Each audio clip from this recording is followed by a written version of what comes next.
Iniciando aqui mais um dia do nosso trabalho, começando a nossa semana, nós retomamos o estudo do o Livro dos Médiuns. Nós estamos agora na última parte desse capítulo 29, Reuniões e Sociedades, falando agora sobre as rivalidades entre as sociedades, que é o item número 348, a partir do item número 348. Um tema bastante relevante para o desenvolvimento da própria doutrina espírita.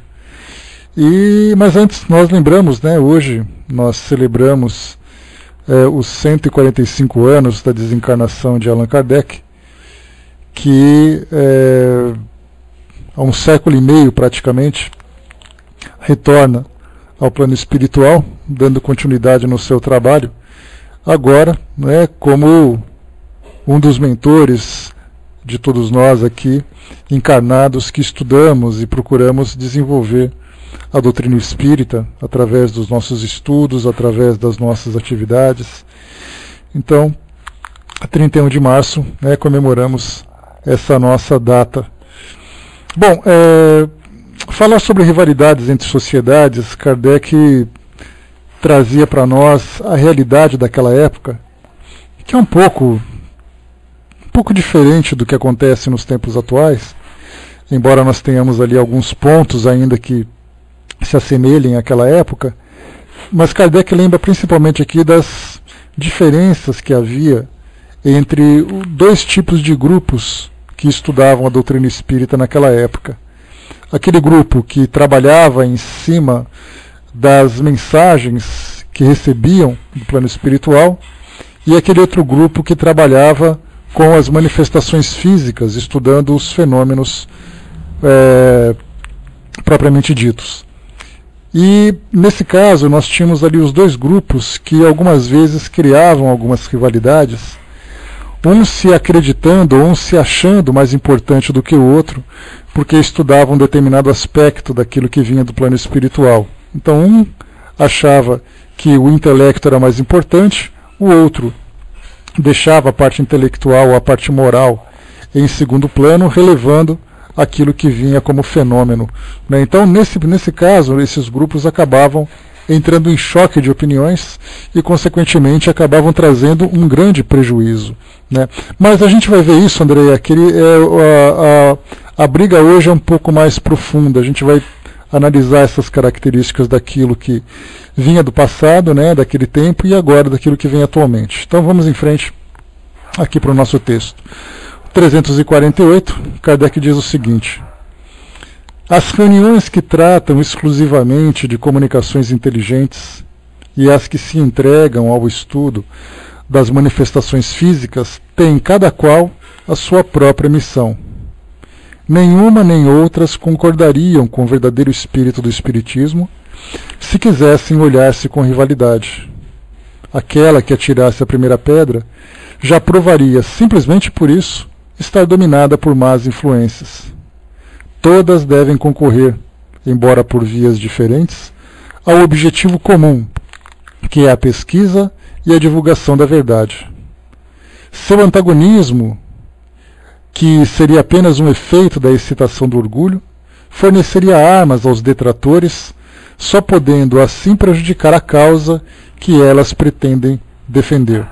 Nesse primeiro ponto, então, nós vemos aqui Kardec lembrando sempre que, conforme já foi dito por um desses estudiosos do Espiritismo, que para prejudicar o Espiritismo bastam os próprios espíritas.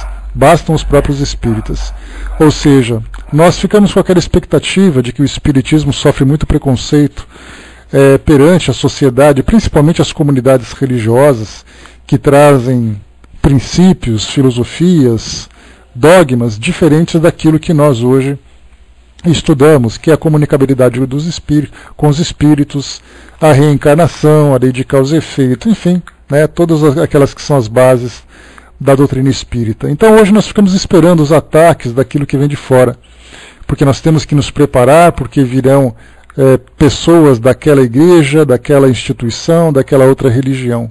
Sendo que, na verdade, entre os próprios espíritas existem muitos atritos, exatamente porque determinados grupos se colocam como detentores, né, ou como os cruzados da doutrina espírita, sendo os responsáveis pela manutenção da ordem e pela manutenção da verdade.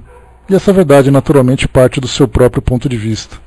E aí, então, por causa dessa conduta, nós vemos, então, instituições que se criticam, que apontam os defeitos umas das outras, enquanto que o Espiritismo, como filosofia, que teria por finalidade transformar o nosso mundo, fica estagnada, enquanto aqueles que são os responsáveis por essa mudança degladiam-se entre si.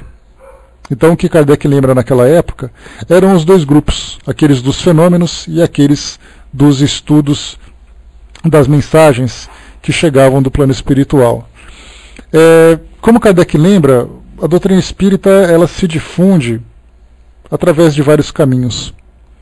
Esses caminhos, nós temos vários aspectos que precisam ser analisados, como, por exemplo, a filosofia, a ciência e o aspecto espiritual, o aspecto religioso, né, se podemos dizer assim.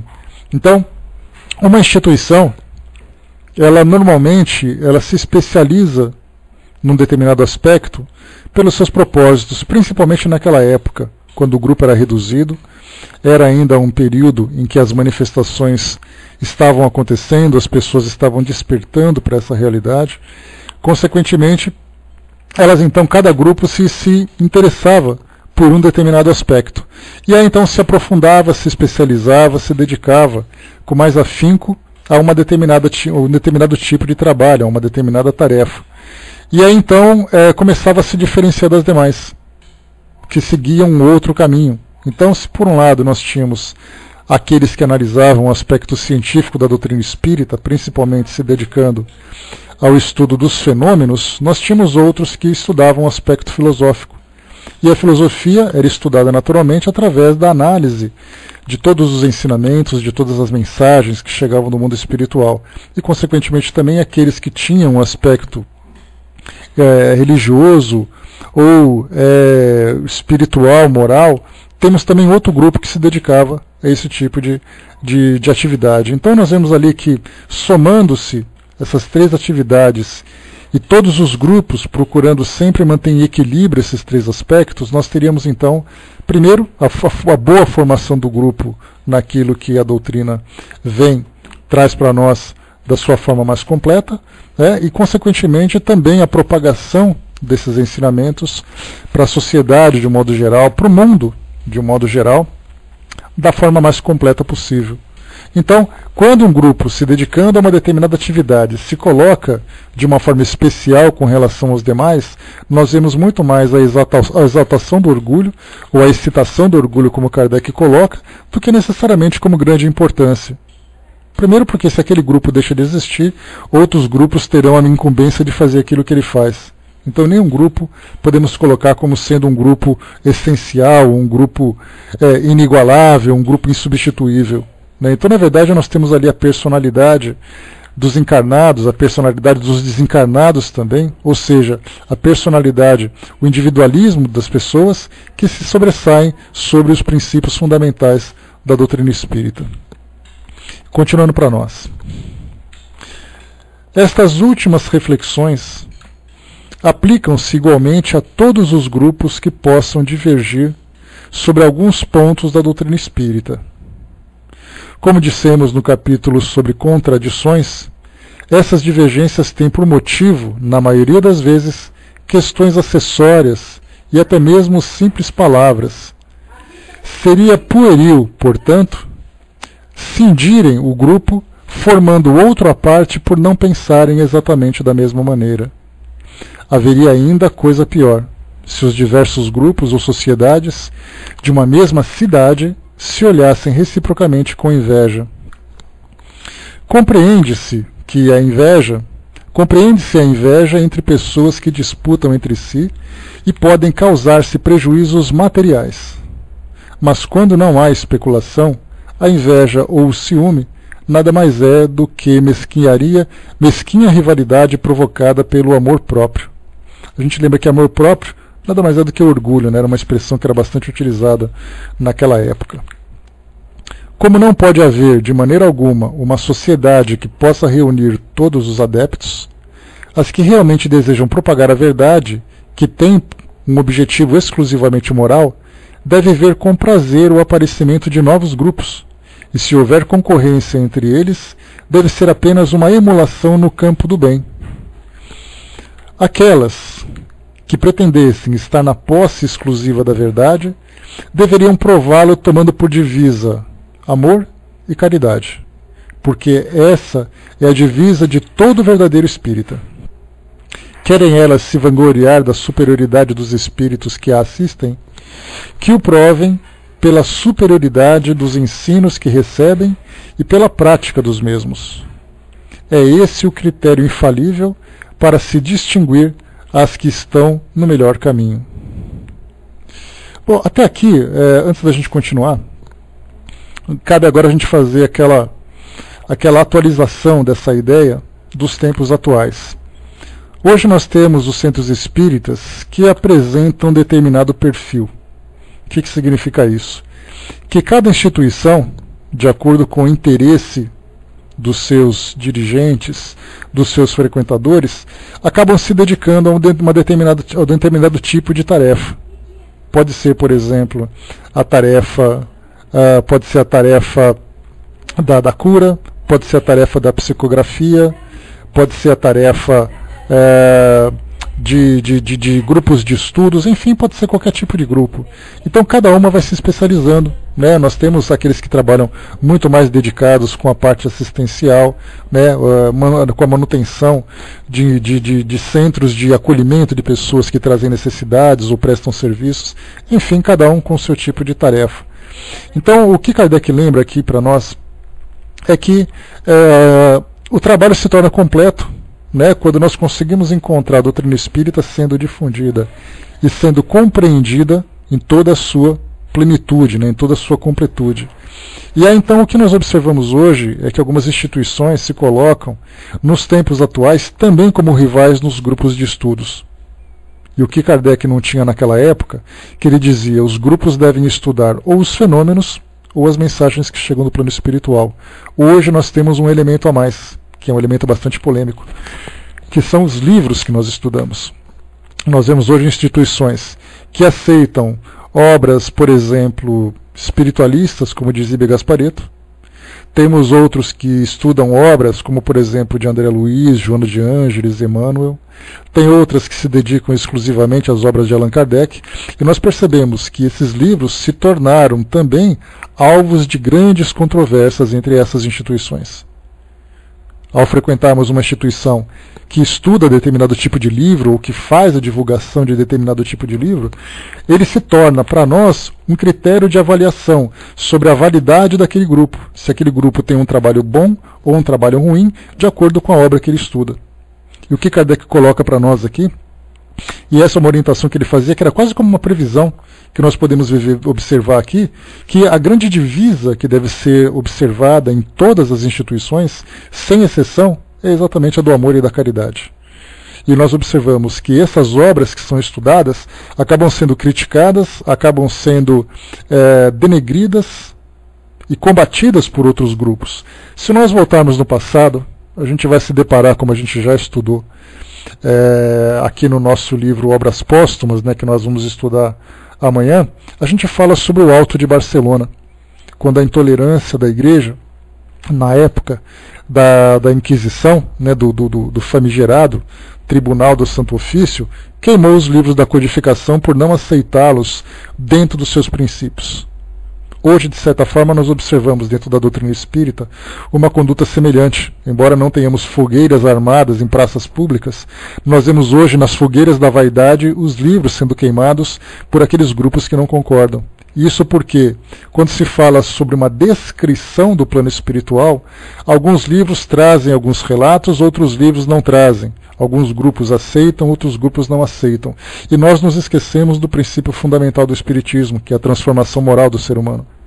Nós acabamos, então, nos apegando a um determinado nome, a um determinado espírito, a um determinado relato que ele apresenta para nós, e esse ponto acaba sendo muito mais importante do que a filosofia que a doutrina espírita traz. como Kardec falava sobre as contradições, por isso que esses 3 últimos capítulos, né, que fala sobre as contradições, as mistificações e também essa parte das reuniões e sociedades, elas são fundamentais para nós entendermos de que forma que o Espiritismo deve ser conduzido. E hoje nós distorcemos aquele princípio fundamental. É uma filosofia vinda do mundo espiritual com o propósito de transformar o mundo. E aí então nós damos muito mais valor para aquilo que nós criamos de expectativas sobre o mundo espiritual e nos esquecemos do ponto fundamental. Nós vemos isso em todos os grupos de estudos. Seja no ambiente virtual, e eu não falo exclusivamente do Pautalk, nós temos vários grupos virtuais, sejam de listas de discussões, sejam de sites que transmitem programas espíritas, sejam de rádios transmitidas das web rádios, sejam sites que programam, que organizam publicações de textos, sejam programas de conferências, né? Tudo isso no ambiente virtual. E fora do ambiente virtual, nós temos as publicações que são levadas em revistas e jornais, nós temos centros espíritas, nós temos grupos de estudos particulares, nós temos vários grupos, cada um aceitando, né, um tipo de uma linha de pensamento que satisfaça o interesse de todos. Só que nesse ponto nós começamos então a ver as divergências entre eles. Né? As divergências é exatamente aquilo que separa, né? São aquilo que separa cada um desses grupos. E aí então nós criamos no grupo várias rachaduras, várias antipatias entre cada um desses grupos pelo objeto de estudo que cada um tem. E Kardec já lembrava lá em cima. Tem grupo que estuda uma coisa, tem grupo que estuda outra. De repente nós percebemos que esses grupos se racham, esses grupos não se entendem por estudarem coisas diferentes. Então, se naquela época nós tínhamos apenas, exclusivamente esses 2 grupos, na atualidade nós temos uma variedade enorme. Quando nós falamos, uma crítica que nós temos grupos espiritualistas que estudam obra da codificação e estudam outras obras. E aí então o que acontece? Nós começamos então a apontar aquele grupo como não sendo merecedor do título de espíritas, pelo fato de estudarem outras obras. Então, independente do título, certamente quando nós falamos em doutrina espírita, naqueles que são espíritas, são aqueles que naturalmente estudam, são aqueles que se dedicam aos estudos que são base da doutrina espírita. Cada vez que nós acrescentamos um ingrediente que vem de uma fonte espiritualista, nós começamos então a trazer uma discriminação. Então eles sofrem o preconceito, sofrem o afastamento, e aí nós pensamos, se entre nós deve haver esse lado moral, quando nós falamos sobre a fraternidade, quando nós falamos sobre a caridade, quando nós falamos por o amor, como é que nós podemos conviver com esses princípios, que são os princípios fundamentais, essenciais da doutrina espírita, renegando uma pessoa que pensa de modo diferente? Então, infelizmente, nós temos ainda essa conduta, essa posição, o que é uma grande fraqueza do ser humano, né? A Miriam colocou, mas seria pelo estudo em si ou pela propriedade da verdade? Certamente pela propriedade da verdade. Como Kardec já lembrou aqui sobre a questão do amor próprio, do orgulho, da vaidade de cada grupo, é ali que nós encontramos. Então nós começamos a nos tornarmos fundamentalistas da mesma forma que no passado a própria doutrina espírita já sofreu isso. Sofreu na época de Kardec, sofreu depois em tempos mais contemporâneos e continua sofrendo e ainda vai continuar sofrendo. E nós não percebemos que nós nos comportamos da mesma forma. Exatamente apontando, criticando e denegrindo aqueles grupos que não pensam do modo como nós pensamos. E até mesmo entre nós, entre grupos que se consideram espíritas, observamos também essa mesma rivalidade, porque lá estuda aquela obra, porque lá se comporta dessa forma, e aquilo não serve, aquilo não presta, aquilo eu não quero. E a essência moral acaba ficando, não apenas em segundo plano, acaba ficando completamente esquecida. E esse é um ponto fundamental. Quando nós estudamos essa questão das rivalidades entre as sociedades, é importante que nós observemos agora, fazem comparações. E Kardec mesmo lembra, será que uma única instituição seria capaz de absorver todos os interessados em conhecer a doutrina espírita? Obviamente que não. Não cabe fisicamente, não tem equipe, não tem trabalhadores para isso, simplesmente não consegue absorver todo mundo para divulgar a sua própria verdade no aspecto em que acredita ser original, ser verdadeiro. E aí então nós temos outros grupos que vão se formando, trazendo informações que muitas vezes necessitam de maior esclarecimento, informações que carecem de um aprofundamento maior, de um assunto que deve ser explorado com mais profundidade, com mais cuidado, e nós nos esquecemos que aquelas pessoas estão ali para se transformarem moralmente. Não importa para onde elas vão quando desencarnar, não importa com quem elas vão encontrar quando desencarnarem, o que importa é o modo como elas chegarão até lá. E essas instituições trabalham exatamente por essa transformação moral. Do contrário, nós estamos simplesmente buscando um desenvolvimento intelectual sem nenhum tipo de transformação moral. Quantas vezes nós pensamos, mas naquele grupo, ali não se estuda aquele livro. Naquele grupo, eles não trabalham dessa forma. Então nós olhamos para o nosso grupo e falamos assim, bom, então nosso grupo é o grupo correto, nosso grupo é o grupo perfeito, mas o outro não presta. Isso acontece o tempo todo. Kardec já vivia isso naquele pequeno ambiente onde ele vivia, né, onde os centros espíritas eram bastante escassos, os grupos eram bastante reduzidos, e hoje nós temos uma proliferação de centros espíritas. Já falei para vocês, a última estatística mostrou mais de 8 mil centros espíritas no Brasil. E entre esses centros espíritas nós nos perguntamos qual é o verdadeiro sentimento que nutrem entre si, observando a linha de pensamento, observando a filosofia que cada grupo segue. Será que eles podem realmente se verem dentro dessa irmandade? Se verem dentro dessa fraternidade fundamental que o Espiritismo transmite? Ou existe aquele partidarismo, existe aquela concorrência para ver qual é o grupo mais verdadeiro e qual é o grupo falso? Né, Cunha lembrou, exatamente, né, todos os tipos e modelos que nós temos hoje, todos eles voltados para o mesmo princípio. E se nós observarmos um tema interessante, peguemos qualquer um desses livros que são publicados dentro do meio espírita, sejam eles romances, sejam eles publicações que trazem interpretações da filosofia, qual desses livros ou quais desses livros provocam nos seus leitores um sentimento de egoísmo, um sentimento de maldade, de agressividade? Independente da informação que tragam, qual é o livro que provoca esse tipo de efeito sobre os seus leitores? Desses livros que se consideram espíritas. Nós observamos que nenhum. Porque lá tem cachorro no mundo espiritual, porque lá tem um supermercado no mundo espiritual, porque lá tem cinema no mundo espiritual, tudo falando sobre interpretações que espíritos dão sobre essa realidade que vivem, sobre aquilo que vem no mundo espiritual. Mas daquilo que eles sentem, daquilo que eles transmitem, todos os ensinamentos... Pessoal, o potoca vai cair aqui, tá? Eu já volto. Vamos lá de novo aqui.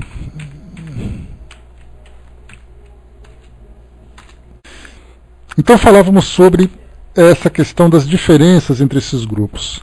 Vamos continuar aqui acompanhando o raciocínio de Kardec, e é importantíssimo, tá, amigos? Porque que a gente sempre observe esse lado, essa nossa visão, de sempre observarmos o trabalho que é feito naquela instituição, né? Pois o trabalho que é feito numa determinada instituição e a nossa opinião com relação a ela, que normalmente pode ser uma opinião não necessariamente muito favorável, né?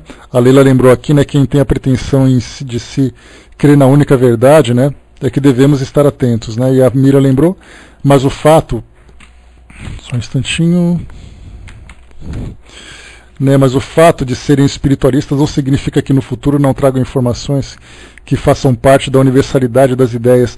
Eu tive a oportunidade, Miriam, de ter contato com um amigo que ele frequentava, um grupo espiritualista que vocês devem conhecer, chama Fraternidade Branca, né? E ele tinha conhecimento da doutrina espírita, né? Conhecia assim, pelo menos os princípios fundamentais da doutrina espírita. E aí então ele participava desse grupo, um grupo mediúnico bastante intenso, que tinha contato com determinados espíritos que também desenvolviam aquela linha de pensamento. E aí então eu tive a oportunidade de ler algumas das obras, né, trocar algumas ideias e tudo mais. E a gente percebia o seguinte, que todas as pessoas que participavam desse grupo, Elas buscavam realmente a paz de espírito, buscavam um conhecimento do plano espiritual, uma transformação moral. E a gente vê então que intelectualmente, infelizmente os próprios espíritos já previram isso, que intelectualmente nós avançamos muito mais do que moralmente. Então dentro da doutrina espírita é muito natural que nós valorizemos muito mais o aspecto científico do que o aspecto filosófico e moral, principalmente o moral, que acaba ficando por último, porque ele exige de nós um sacrifício que nem sempre estamos dispostos a fazer. O sacrifício do orgulho, do egoísmo, da vaidade, né, do nosso amor próprio, como Kardec sempre lembra. Então acabamos valorizando principalmente a parte intelectual. Então nós entendemos que aquilo que os espíritos trazem para nós, principalmente daqui da época de Kardec, né, porque os dos atuais hoje são bastante criticados e muitas vezes não esclareceram exatamente aquilo que observaram no plano espiritual, então nós valorizamos muito mais isso. Então a grande importância é o que, né, pois é, o martelo das bruxas se transformando agora, porque realmente o fato do espiritismo trazer um público com um nível intelectual mais elevado faz com que nós nos tornemos mais orgulhosos. Porque afinal de contas eu sou formado em tal curso universitário, eu tenho meu mestrado, eu tenho meu doutorado, eu sou espírita, eu sou um grande entendedor, então aquilo que eu falo para mim é uma grande verdade. Só que eu me esqueço exatamente da forma como eu transmito essas mensagens. E isso traria uma outra situação. Significa que um grande doutor em doutrina espírita teria mais elevação do que, por exemplo, uma pessoa dedicada em caridade, em amor ao próximo de uma outra religião? De pensarmos, por exemplo, temos grande conhecimento do mundo espiritual, ou pelo menos conhecemos as obras que falam do plano espiritual, mas nós encontramos de repente ali um pastor, uma freira, um seguidor de qualquer outra religião que é extremamente generoso, uma pessoa do bem, e que não tem conhecimento nenhum com relação a isso. E nós pensamos assim, qual desses dois tem mais proximidade com os princípios cristãos que nós estudamos? Essa é uma situação bastante problemática. Tomás de Torquemada, eu não conheço, Ana. Coloca para nós aí quem é essa pessoa, que eu não tenho conhecimento sobre ela para te falar. A Isis colocou, se você pegar uma obra de teosofia e tentar fazer analogias, verá que tudo iria dar no mesmo caminho, né? Mudam-se somente as palavras.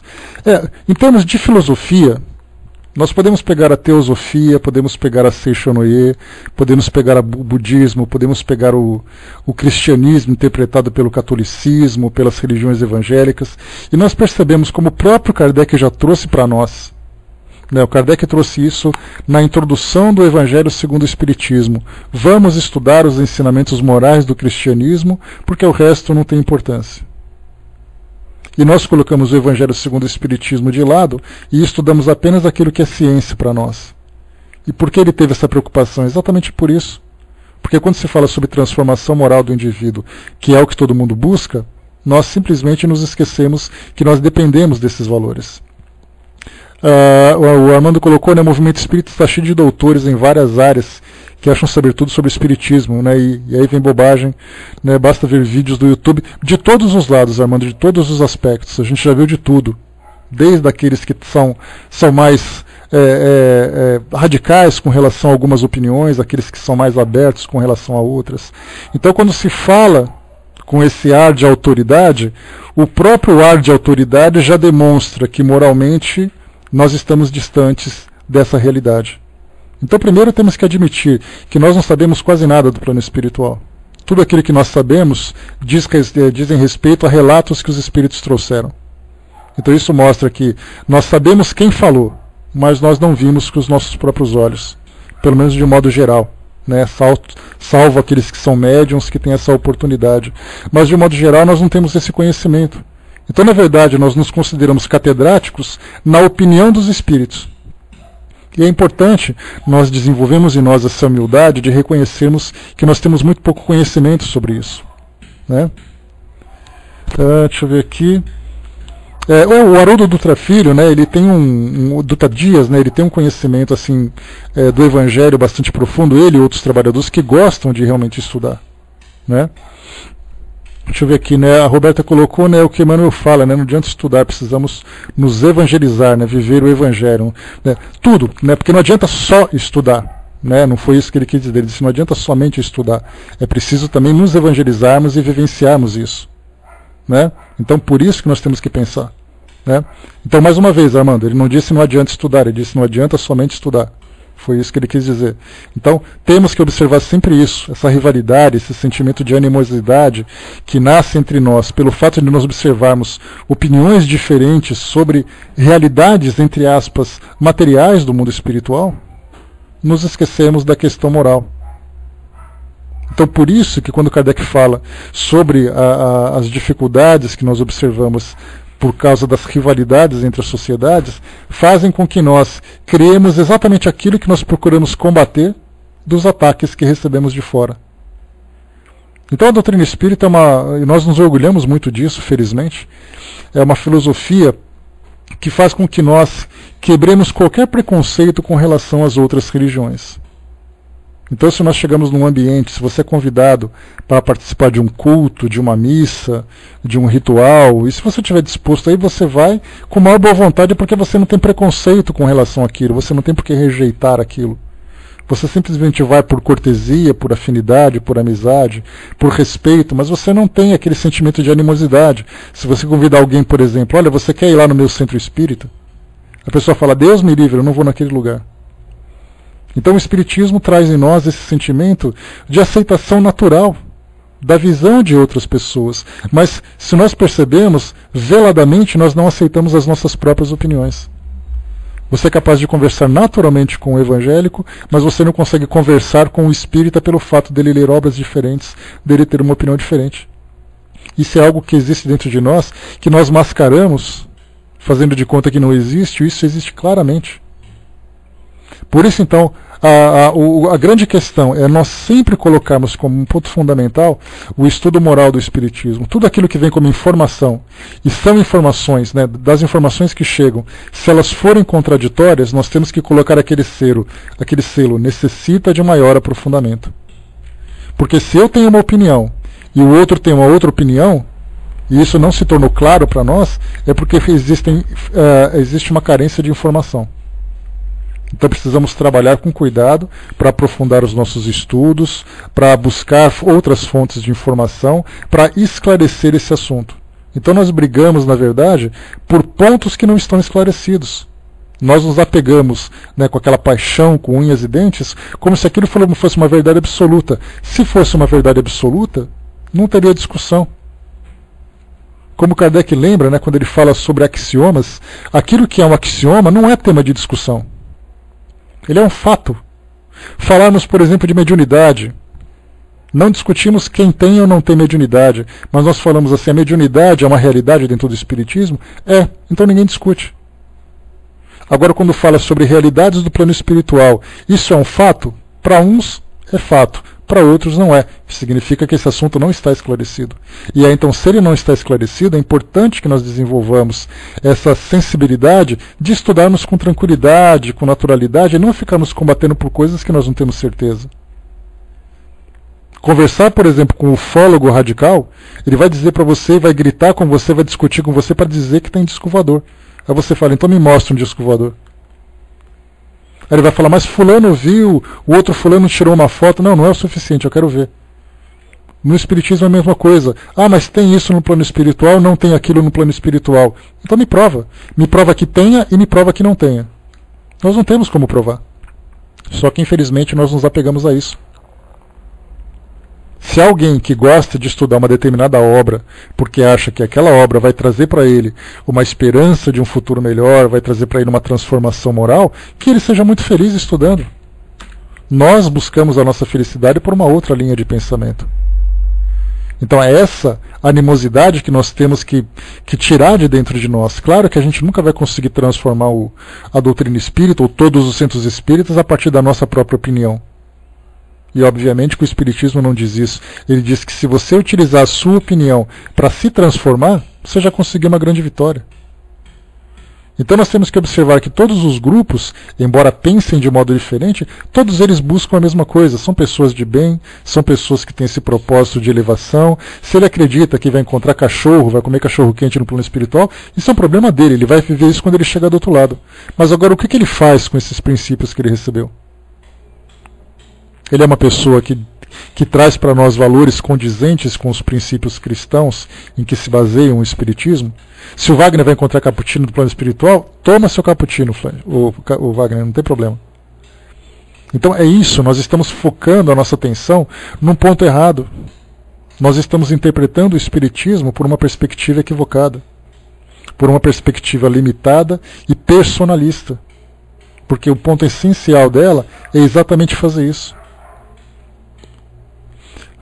O Cunha colocou: reconhece o verdadeiro espírita por sua transformação moral e pelo esforço para vencer as suas más tendências, né? Espírito Verdade trouxe isso para nós lá no capítulo 3 do livro do Evangelho segundo o Espiritismo, ou capítulo 4, se eu não me engano, e ele mostra exatamente isso. Lá não fala assim: o verdadeiro espírita é aquele que conhece o mundo espiritual. O verdadeiro espírita é aquele que leu todos os livros. O verdadeiro espírita é aquele que conhece a vida de Allan Kardec de ponta a ponta. Não foi isso que ele quis dizer. Ele falava exatamente isso, essa transformação moral.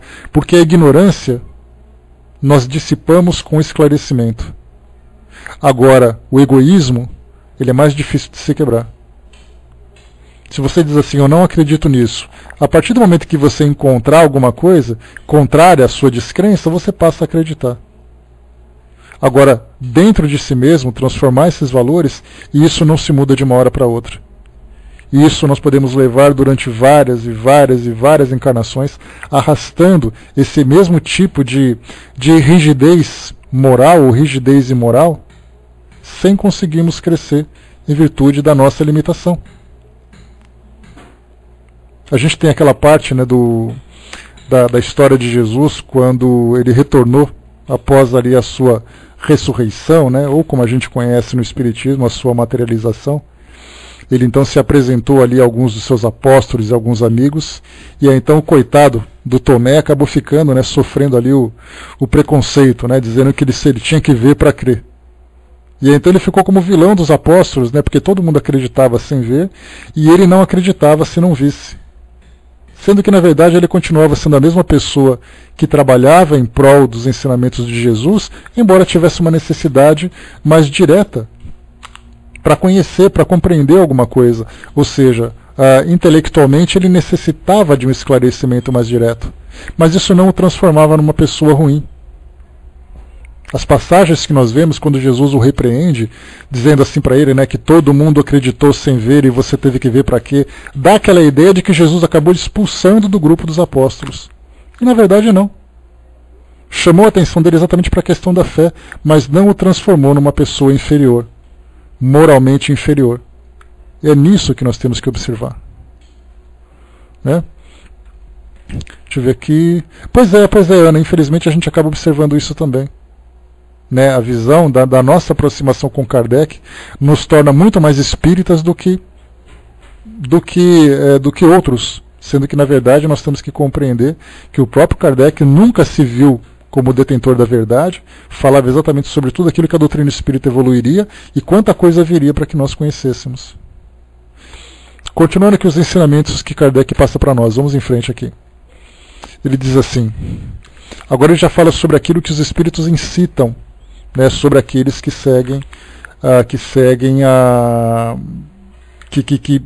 trabalham, né, que desenvolvem tarefas em grupos espíritas. Ele diz assim: alguns espíritos mais presunçosos do que lógicos tentam às vezes impor sistemas estranhos e impraticáveis, sob o prestígio de nomes veneráveis, com os quais se enfeitam. O bom senso logo faz justiça, e essas utopias, mas enquanto se espera elas, podem semear a dúvida e a incerteza entre os adeptos. Essa é frequentemente uma causa de perturbação momentânea. Além dos meios de indicarmos para avaliar esses sistemas, há outro critério que pode dar a medida exata do seu valor. É o número de partidários que eles recrutam. Diz a própria razão que o sistema mais aceito pelas massas deve estar mais próximo da verdade que aquele repelido pela maioria. que vê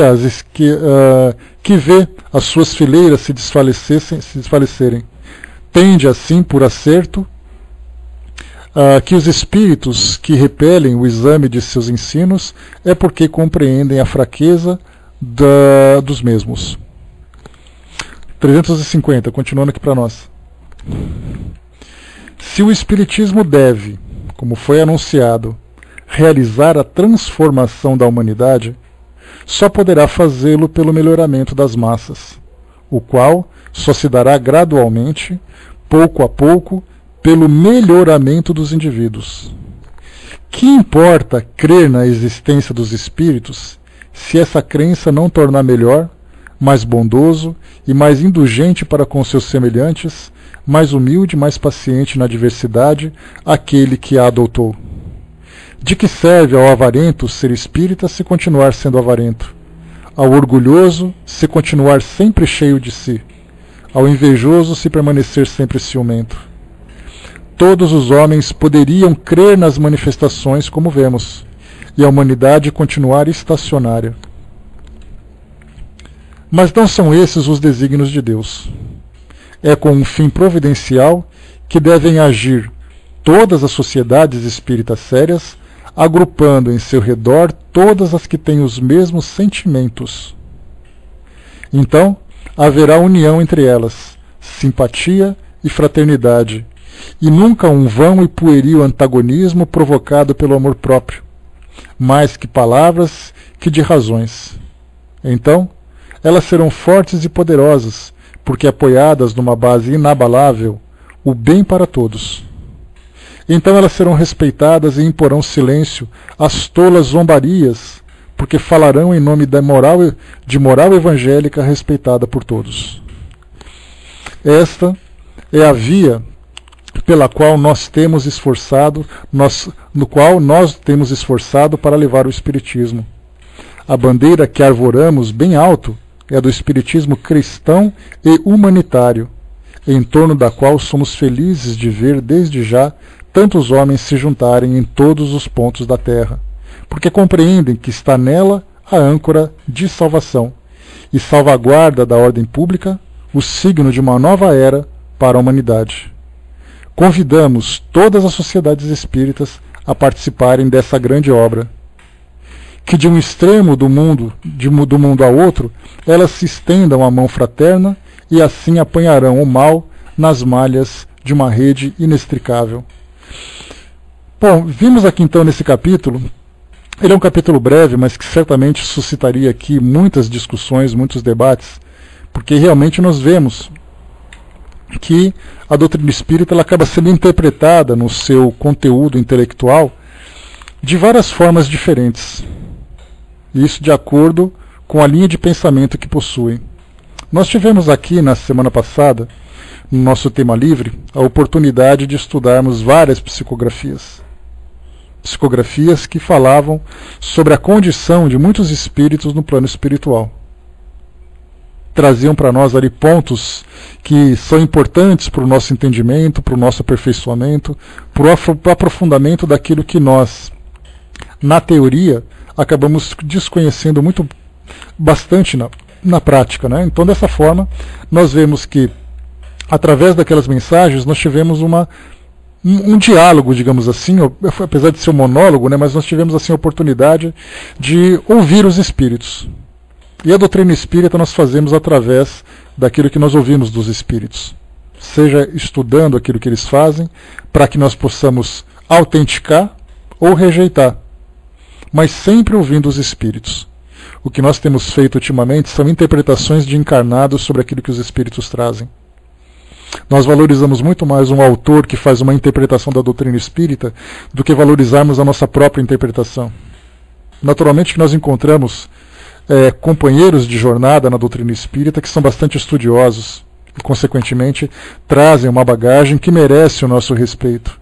Mas nós temos que lembrar que eles não são donos da verdade. A verdade se faz, e na verdade não é nem a verdade em si, mas o conhecimento ele é adquirido conforme nós vamos fazendo uma somatória de informações, que foi o que Kardec fez.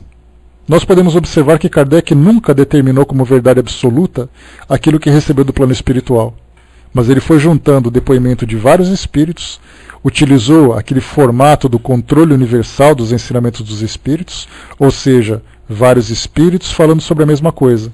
Então significa que ali tem um fundo de verdade, mas ele jamais determinou que aquilo é absoluto. Essa é a parte importantíssima para nós. O método que foi utilizado. Então, se nós temos alguma dúvida com relação a alguma coisa, que nós temos que buscar, então, opiniões diferentes para formar o mesmo conceito. E essas opiniões não são as opiniões que nós queremos ouvir. Porque é muito comum, quando nós queremos sustentar os nossos argumentos, nós procurarmos opiniões que são parecidas com as nossas. E nós rejeitamos aquelas que são diferentes. Nós pegamos 50 opiniões que são diferentes e 10 que são iguais às nossas. Aí nós falamos assim, esses 10 pensam como eu, tá vendo como eu não estou sozinho? Só que nós nos esquecemos daqueles que pensam diferente. Então, tudo aquilo que diz respeito às necessidades de conhecimento do mundo espiritual deve ser feito dessa forma, coletando informações, quebrando os nossos preconceitos, para que nós busquemos esse conhecimento. Mas isso não é essencial na doutrina, que essa que é a parte mais importante. A parte essencial da doutrina espírita é sempre desenvolvermos o sentimento de fraternidade entre todos nós. Toda vez que eu ouvir um palestrante, que eu ler um escritor, que eu ouvir um estudo de que alguém que incita a animosidade entre os grupos, porque aquele grupo fez tal coisa, porque o outro grupo fez tal coisa, esse está fugindo da verdade absoluta do Espiritismo, que é exatamente a lei de Deus que fala sobre a lei do amor. Todas as vezes que eu fizer uma crítica a um grupo, eu estou fugindo disso, porque o espírito ele é fraterno, ele não é crítico. Então nós temos que fazer uma reeducação do nosso ponto de vista, porque nós aprendemos a fazer assim. Nós criticamos programas de televisão que nós gostamos, criticamos times de futebol, criticamos escola de samba, criticamos o comportamento de um país, de uma universidade, disso, daquilo. Nós aprendemos a criticar o tempo todo de alguma coisa que pensa diferente de nós. Naturalmente que tem coisas que realmente são erradas e que a crítica em si, ela não é o suficiente se ela não foi transformada em ações para promover uma mudança naquilo que está equivocado. Então dentro da doutrina nós fazemos a mesma coisa. Porque o livro não presta, porque o palestrante não presta, todas as vezes em que nós incitarmos um sentimento negativo, nós estamos fugindo do princípio fundamental da doutrina espírita. E aí então eu posso dizer que eu não estou sendo espírita fazendo isso. Eu não estou sendo, abrangendo muito mais, eu não estou sendo cristão fazendo isso. A Miriam colocou, né, como acabar de fazer uma prece cheia de amor e em seguida cair na crítica implacável. A gente começa o estudo fazendo uma prece, pedindo assistência do mundo espiritual para fazer crítica. Então certamente a gente já sabe que tipo de assistência que chega para nós. O Zé colocou, já ouvi críticas a Rustang da época de Kardec, né? O Rustang ele tinha um ponto de vista diferente, mas Kardec ele fala sobre Rustang, o Zé, na própria Revista Espírita ele fala sobre isso, né? Então, fala exatamente sobre as divergências entre doutrina espírita, né? Porque essas partes da doutrina espírita acabam exatamente assim, falando sobre aquilo que não tem concordância, aquilo que vem como ponto de verdade, né? Então ele na verdade ele fazia uma comparação entre as filosofias, não era uma comparação, uma crítica direta, que infelizmente nós mudamos isso, né? O Cunha colocou em cima, né, as 10 verdades do que admitir uma mentira falsa, né? Essa é a máxima do espírito Erasto. Lembrando quando nós falamos sobre princípios, né? Só que nós não devemos descartar também a questão moral. Porque às vezes a gente joga fora e faz uma crítica direta, né, se esquecendo da questão fraternal principalmente. O Armando colocou, mas será que a crítica é ruim? Não existe crítica construtiva, não devemos tomar a palavra crítica como uma coisa ruim. O problema é o modo como as críticas são feitas, né, Armando? Porque quando nós fazemos uma crítica, a crítica ela sempre vem com esse lado negativo. A gente destaca sempre o lado negativo dela, de alguma coisa. Então esse é o problema. A gente tem que... Até mesmo a palavra crítica hoje, ela é realmente vista de um modo muito pejorativo. Se eu falar para vocês assim, eu sou crítico de cinema, a primeira coisa que vem é eu chegar no cinema para poder ver os filmes ruins e falar mal deles. Na verdade, a crítica é um comentário, né? Mas o grande problema, né? Exato, a análise construtiva desse ponto, é isso que nós precisamos desenvolver, né? Ela não é uma negação. Então, se lembrar sempre que a crítica é válida, né? No sentido de fazermos uma análise daquilo que vem sendo colocado, mas não significa necessariamente que a nossa crítica seja sustentada por uma verdade. Porque quando nós fazemos uma crítica, eu faço do meu ponto de vista, que pode estar errado. É isso que nós temos que falar. Eu estou dando a minha opinião sobre aquilo. A minha opinião, se ela vier recheada com o meu egoísmo, com o meu orgulho, com a minha arrogância, muitas vezes até, essa crítica perde o seu valor. Porque então eu estou deixando exatamente de respeitar aquilo que o outro pensa diferente de mim. Porque nós fazemos uma crítica agressiva, mostrando que aquilo que o outro acredita não presta e que aquilo que eu acredito presta. Esse é o ponto. A gente tem que analisar com muito cuidado esse tipo de comportamento, de nós sempre emitirmos uma opinião, porque nós desrespeitamos aquilo que o outro faz. Nós falamos, por exemplo, que o modo como as religiões tradicionais interpretam os ensinamentos de Jesus, ou o mundo espiritual e tudo mais, isso faz delas doutrinas que são infantis, que se limitam a fantasias, a alegorias. E as pessoas que professam aquilo lá? Mais da metade do planeta aceita aquela doutrina como sendo uma verdade. E quem somos nós? Uma minoria que começou agora para dizermos quem é certo e quem é errado. Então, na verdade, o método que nós aprendemos de analisar é um método analítico e não um método destrutivo, que é o que normalmente acontece. Tanto é assim que quando nós observamos críticas, são críticas que incitam essa antipatia. Né? Exatamente, Armando, o que você colocou. Né? No movimento espírita a gente critica a pessoa em si, e essa pessoa é encarnada ou desencarnada. Então nós atacamos a pessoa, nós não discutimos a ideia. E não é nem atacar também a ideia. Né? Então temos que pensar sempre na ideia. Essa ideia é válida? Se ela não é válida, por que ela é válida? Se ela não é válida, por que tem pessoas que seguem essa ideia? E aí utilizarmos esse mesmo raciocínio para a nossa própria transformação. Mas, na verdade, você colocou no movimento espírita, mas eu acho que isso é uma coisa natural do próprio ser humano. Nós vemos isso num debate político, num debate acadêmico, né, num debate administrativo, econômico, em qualquer lugar, religioso também. Então nós criticamos exatamente a pessoa. E isso mostra exatamente, se nós temos uma filosofia que tem por princípio fundamental aproximar os indivíduos para fazer que todos cresçam juntos, esse tipo de conduta acaba sendo exatamente o oposto daquilo que está sendo passado. Então, ou nós não compreendemos aquilo que a doutrina espírita passa para nós, ou realmente nós estamos ignorando, né, assintosamente. Então, essa é esse é um capítulo do Livro dos Médiuns que é fundamental, principalmente nos tempos atuais. Nós observamos, quando você fala em Livro dos Médiuns, né, quando nós estudamos o Livro dos Médiuns, deixa eu ver aqui. Pois é, exatamente. Você sabe que eu já ouvi críticas bastante agressivas, Armando, tanto de um modo agressivo como do modo irônico, falando sobre ela, e eu fiquei pensando, ninguém pensa nela como uma mulher, como uma mãe de família, como uma pessoa que tem ali as suas dificuldades. Posso não concordar com os princípios políticos que ela tem, mas ela em si eu não tenho nada contra, eu nem sei quem é, exatamente como você pensa. E a gente vê diferente, né, porque aquela fulana, e utiliza as palavras mais vulgares para poder apontar a mulher, né, que se encontra representando a instituição. Né? O Wagner lembrou aqui, né, morte do pecado e não do pecador. É a mesma coisa, Wagner.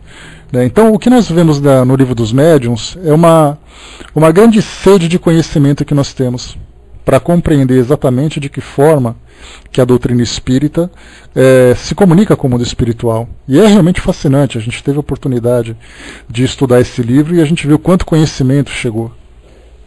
De entendermos sobre os médiums, sobre a mediunidade, sobre tudo aquilo que diz respeito a esse intercâmbio, né, desde do aspecto intelectual como um aspecto fenomênico, né, sobre o aspecto físico do fenômeno. Então, nós vamos estudando e vamos nos fascinando. Quando se estuda o Livro dos Médiuns, o Livro dos Espíritos é a mesma coisa. Quando nós estudamos a Gênese é a mesma coisa. Então, a ciência para nós, o conhecimento é muito importante. Só que nós nos esquecemos que o Espiritismo ele não veio aqui como uma enciclopédia para trazer informação. Ele veio, na verdade, trazer formação. E essa formação não se dá apenas somente através do conhecimento. Mas, essencialmente, vamos voltar aqui a essa parte que Kardec trouxe para nós. Ele disse aqui o seguinte, deixa eu pegar aqui rapidamente.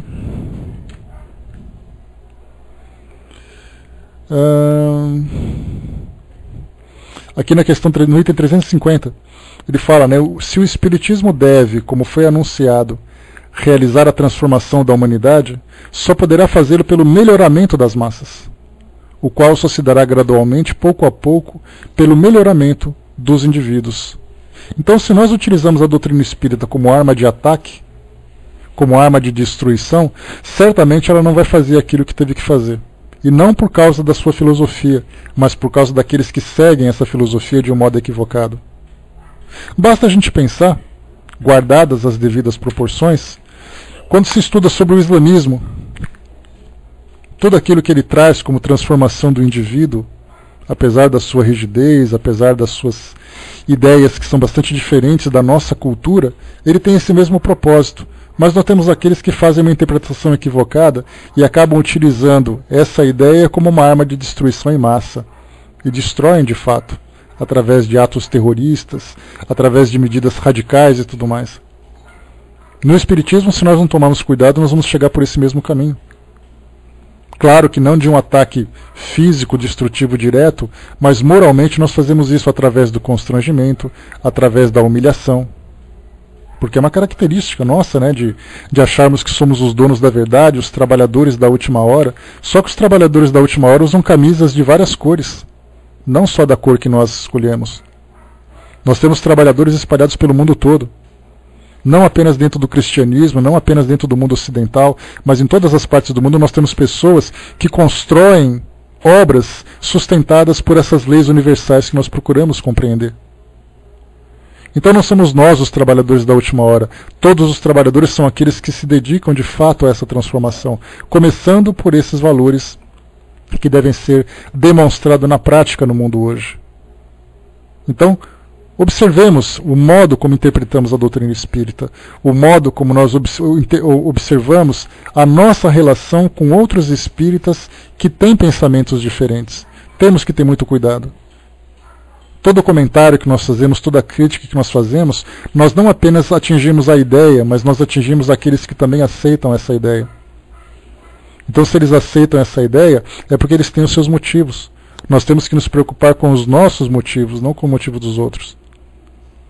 Porque, do contrário, nós vamos criar facções dentro do Espiritismo, mais facções, porque já existem outras, né? Então, criar facções que vão se distanciando cada vez mais, vão fragmentando o Espiritismo em grupos que não se entendem, grupos que não concordam. E Kardec já falava sobre isso lá na concordância. Nós temos discordâncias em pontos que não são pontos fundamentais. Nós temos discordâncias em pontos que ainda não ficaram claros, como a gente já conversou. Mas aquilo que nós concordamos, todo mundo deseja uma transformação positiva, todo mundo deseja ser uma pessoa de bem, todo mundo deseja ser um seguidor do Cristo. Todo mundo aceita aqueles princípios que já foram esclarecidos. Então por que nós discutimos por temas secundários? Exatamente porque o nosso intelecto está falando mais alto do que o nosso coração. A nossa mente está assumindo o papel do coração. E nós precisamos retomar isso tudo. Porque do contrário a gente não vai conseguir conversar com as pessoas. Porque você começa a conversar com alguém e de repente um tema começa a ser lançado, esse tema começa a virar tema de debate e de repente cada um vira a cara para o outro falando mal pelas costas. E na verdade nós estávamos juntos exatamente para fortalecer esses laços de fraternidade. Eu posso não concordar com aquilo que você pensa a respeito daquele tema, mas certamente eu concordo com outros tantos temas, porque nós dois nos colocamos dentro da mesma condição de espíritas. E isso acontece entre os espíritas, isso acontece entre todas as religiões. Não devemos valorizar as nossas diferenças, mas devemos valorizar as nossas afinidades, valorizar as nossas semelhanças, que se encontram naqueles princípios que são fundamentais, que são essenciais. Quando nós começarmos a ver dessa forma, a gente vai começar a ser mais tolerante com o outro, porque eu posso ouvir a opinião dele sem necessariamente destruir a sua fé. Porque às vezes a gente ouve alguma coisa, a primeira coisa que a gente fala, então me prova. Ele não tem obrigação nenhuma para me provar nada. É o que ele acredita, se ele acredita naquilo é porque ele tem motivos para isso. A Miriam lembrou, né, que trabalheira damos aos espíritos que coordenam os estudos e trabalhos. Olha, Miriam, dá para imaginar, teve uma leitura que nós fizemos certa vez, eu não me lembro se foi do espírito Irmão X, mas eu acho que foi do Humberto de Campos, num dos seus livros. E ele falava sobre isso, ele contava a história de um dirigente espírita que trabalhava numa instituição, que era muito dedicado na tarefa que realizava e tudo mais, e depois ele desencarnou. E após o seu desencarne, ele voltou a trabalhar agora como um dirigente espiritual, porque ele tinha muito conhecimento, e ele voltou a trabalhar como dirigente espiritual para o grupo que ele coordenava quando estava encarnado. Então é mais ou menos como o Altivo Panfiro, que foi o fundador do Centro Espírita Leão Denis no Rio de Janeiro. Depois do seu desencarne, ele continua presente na instituição, ajudando agora nos desenvolvimentos do trabalho, agora no ambiente espiritual. E aí então Humberto de Campos conta que esse espírito foi responsável pelo grupo mediúnico. E ele não imaginava o trabalho que ele teria para coordenar os próprios médiuns que ele educou. Exatamente porque todos nós fazemos uma interpretação a partir da nossa perspectiva, que é uma perspectiva ainda limitada. Então nós fazemos as coisas do jeito que nós achamos, do jeito que nós queremos, não do jeito que nós devemos. Por exemplo, na mediunidade nós temos uma preocupação muito grande em usar a técnica correta. E nós nos esquecemos quais são os sentimentos que nós utilizamos para realizar um trabalho mediúnico. Eu estou preocupado se eu vou dar o passe, por exemplo, se a minha mão vai ficar chapiscando, se a minha mão vai ficar junta, se a mão vai ficar separada. Mas eu me esqueço, por exemplo, que tipo de sentimento que eu estou doando para aquela pessoa que está recebendo. Então, todas essas questões que dizem respeito a técnicas são formas que nós vamos compreendendo e vamos desenvolvendo com o passar do tempo. Agora, quando diz respeito a sentimentos, a valores, isso é algo que nós podemos desenvolver independente da técnica. Eu sempre falei para vocês, nós estudamos uma vez sobre mediunidade de cura, aqui no próprio livro dos médiuns, e eu trouxe para vocês uma série de informações sobre as rezadeiras e benzedeiras, que pode parecer a mesma coisa, mas dentro da cultura tem uma pequena diferença entre elas, né? Então nós vemos ali as benzedeiras e rezadeiras, benzedores também e tudo mais, e outros nomes que popularmente recebem, que nada mais são do que médiuns de cura. E a gente pensa assim, bom, mas eles são médiuns de cura, mas eles não sabem sobre o intercâmbio da forma como o espiritismo trabalha, não compreendem a ação dos espíritos através dos fluidos, eles acreditam em milagres e tudo mais. Nós temos benzedores que são muito mais eficazes do que médiuns de curas, que trabalham como passistas em centros espíritas. Por quê? Porque eles trabalham com o sentimento e trabalham com a fé. Eles não se preocupam com a técnica. Eles pegam ali uma faca, eles pegam ali um grão de arruda, eles pegam um copo d'água e fazem o trabalho que tem que fazer pelo sentimento. E o trabalho funciona. Nós temos tantos outros, né? Por exemplo, trabalhadores de centros de Umbanda, que são médiuns dedicados, médiuns que trabalham em prol da caridade e tudo mais, que fazem muito mais do que médiuns considerados, entre aspas, kardecistas. Por que isso tudo? Porque eles não se preocupam com a técnica, eles agem pelo coração. É claro que a técnica leva ao aperfeiçoamento, e nós temos muitos grupos mediúnicos de outras religiões que estão trabalhando dentro dos princípios espíritas, estudando o livro dos médiuns, estudando o livro dos espíritos. Mas o que move essas pessoas é exatamente o sentimento que elas têm. Então a gente tem que se preocupar mais com isso. Esquecer um pouco mais o nosso cérebro e começar a prestar mais atenção no nosso coração. Porque às vezes a gente tem um cérebro iluminado pelo conhecimento, mas um coração escurecido pelo nosso egoísmo. Assim a gente vai conseguir olhar para as pessoas com uma naturalidade enorme. Não importa se ela leu Violetas na Janela, não importa se aquele livro é o livro de cabeceira dela. Eu sei que aquela pessoa é uma pessoa de bem, e para mim já é o suficiente. Não importa se ela é de uma outra religião, não importa nada disso, não importa se ela é espiritualista, o que importa é o que ela sente quando ela lê aquilo, o que ela faz com aquele conhecimento que ela tem.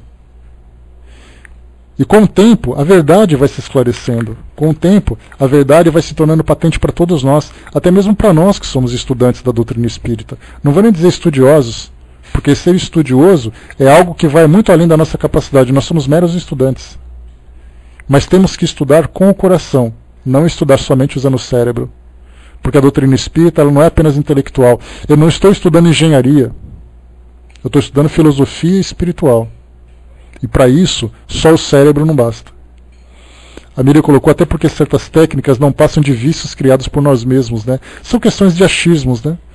Às vezes funciona mais com um do que com o outro. A Isis colocou, minha mãe é benzedeira, né? Enfermeira aposentada, os médicos, quando não davam jeito, mandavam os pacientes para ela, né? Pois é, apelavam, né? O Cunha lembrou, né? Eu levava meu filho e garoto na benzedeira, a mesma coisa. Então por que a gente vai naquela pessoa? Porque a gente confia no sentimento que ela tem. E temos que confiar também nos nossos próprios sentimentos. Então, esse é o princípio fundamental que nós temos que colocar como referência para nós. Utilizarmos o conhecimento doutrinário com essa sinceridade do nosso coração. E não com essa nossa pretensão, com essa nossa arrogância de verdade, porque, como eu falei para vocês, tudo aquilo que nós conhecemos do mundo espiritual foi alguém que contou. E se foi alguém que contou, outras pessoas também contaram de um modo diferente. Então, trabalhemos para esclarecer essas dúvidas, mas não façamos dela uma bandeira de combate, de conflito entre todos nós. Porque se nós espíritas, que somos minoria, nós não nos juntarmos para poder levar essa verdade moral que o Espiritismo traz para nós, falando sobre a continuidade da vida, esse processo de aprendizado que todos nós vivemos, quem vai fazer? A gente vai gastar muito tempo discutindo temas entre nós do que fazendo o trabalho que deve ser feito. Então, é nesse ponto que Kardec trouxe para nós sobre essa questão. E o próprio Kardec fala sobre isso.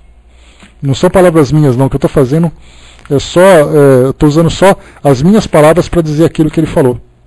Para usar o último parágrafo. Essa é a via pela qual temos esforçado, né, nos temos esforçados para levar o Espiritismo. A bandeira que arvoramos bem alto é a do Espiritismo cristão e humanitário, em torno da qual somos felizes de ver desde já tantos homens se juntarem em todos os pontos da terra, porque compreendem que está nela a âncora da salvação, a salvaguarda da ordem pública, o signo de maior nova era para a humanidade.